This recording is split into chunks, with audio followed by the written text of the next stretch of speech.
Musk, I believe, does create problems for Trump. And I've been seeing over the course of the last week that...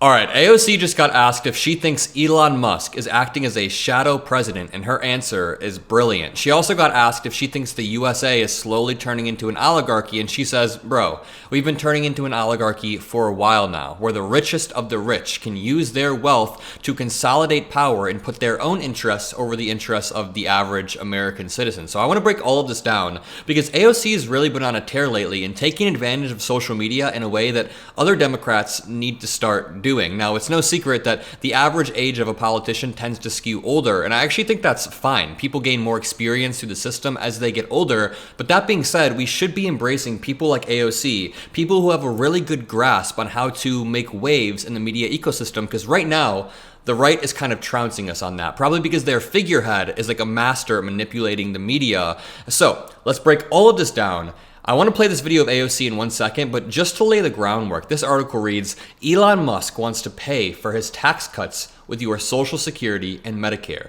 The point of Elon Musk and Vivek Ramaswamy's DOGE, or Department of Government Efficiency, is to cut entitlement programs so Trump can give tax cuts to the ultra-wealthy and corporations. So here's the thing, it's simple econ. If you want to provide tax cuts to the rich, you need to find a way to get that revenue from somewhere else. The taxes that would be coming from the rich to fund certain programs, you need to find a way to replace that revenue, and rather than replace it, what you can do is cut entitlements so that you don't have to run up the deficit. I mean, either way, Trump is going to run up the deficit, but this reads, President-elect Donald Trump hasn't even taken office, and congressional Republicans are already taking cues from Elon Musk and Vivek Ramaswamy and the pair's new playground, which is DOGE. GOP lawmakers immediately lined up against the original short-term government funding bill released this week after Musk voiced his opposition.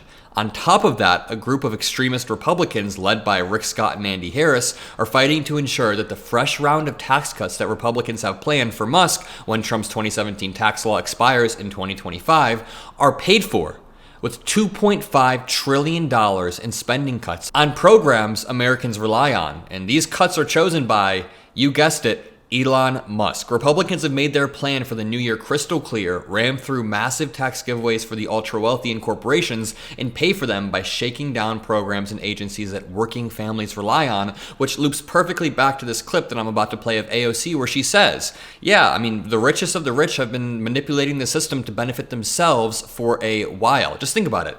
Two unelected billionaires, Elon and Vivek, both deeply entrenched in conservative politics, are not only influencing policy, but are essentially drafting it. Elon Musk almost single-handedly tanked a funding bill for the government just on Twitter. And it's not because Elon Musk represents the average American citizen. No. It's because Elon Musk wasn't even born in America in the first place, but it's because Elon Musk has a lot more wealth than the average American citizen. You know, Elon Musk does this weird thing on Twitter where he'll say, this is the town square, and I represent all the Americans because they're all coming to X. First of all, that's not even true. X has been bleeding users. But secondly, the richest man in the world does not represent the average working class American, and that's where Elon Musk's thinking goes wrong. I mean, his thinking is flawed in a lot of places, but it's just such a scam. I mean, we thought Trump was like this master scammer, and he still is, but Elon Musk, the richest man in the world, has convinced the average Republican in America that he is working for them while behind the scenes cutting away their entitlements, cutting away things that are fundamental to their daily lives. Let's go on to what AOC has to say about all of this. First, she gets asked, do you believe Musk is the shadow president? Let's take a listen. Elon Musk, I believe, does create problems for Trump. And I've been seeing over the course of the last week that when Elon tweets something and when Trump tweets something, Republicans don't know. I've said this earlier. Republicans don't know who their daddy is. Like, they don't know which one they need to be listening to first, and it's scrambling them. But it's not a joke that I think Elon poses real political problems for Trump and arguably may have at least rival his power and influence. And that's going to be a problem for Trump. I don't. Like, they're both bad, but there you go. Yeah, she's right. It's clearly going to be a problem for Trump. And just from a political analysis perspective, Donald Trump and Elon Musk both have massive egos, but it's not even about ego as much. It's about control over the Republican Party and the ability to sway the influence of the average citizens, which therefore sways the influence of the Congress people that represent those constituents. So when Elon Musk threatens to primary any Republican who votes against X bill, and there's a chance that Elon Musk did that without Trump's permission, that begins to challenge Trump's power within the party, and he has a rival, like I said. So it's not that they're going to have some ego blowout where they're getting in like a fist fight or whatever, but it's like, no, there are just power dynamics at play where Donald Trump will probably at some point get rid of Elon Musk. But even something else that she said there that I really like, and it's going to sound dumb, but when she was like, they don't know who their daddy is. Number one, that's really funny. But it also highlights why having young people like AOC who can talk on social media is so fire. Because what 75-year-old politician would put it that way? Could you see? Wait, shit, my camera just died. But could you imagine Nancy Pelosi saying something like that? Probably not. And there's a place for the Nancy Pelosi's in the party. She is absolutely brilliant. But there also needs to be a place for the AOCs, a big place. Because when she says they don't know who their daddy is, she's speaking the language of 20 to 30 to 40, even 50-year-olds. Everybody's going to understand that. But she's basically just using more Gen Z slang and doing it via Instagram stories. So I'm not trying to pick apart exactly what she's saying here about the daddy thing. I'm just saying it's a pretty brilliant communication strategy to hop on social media, talk like a young person about how Donald Trump and Elon Musk are both billionaires working against your interest. Here's AOC being asked if we're witnessing the start of an oligarchy in the USA. Oh, I don't think we're witnessing the start of an oligarchy. I think we are fully here.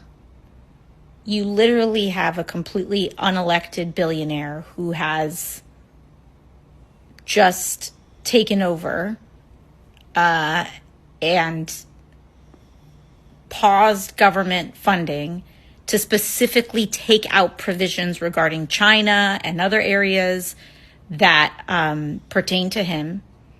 You have billionaires who run news outlets like Jeff Bezos and the Washington Post, billionaires that run the LA Times, completely interjecting into their editorial boards and manipulating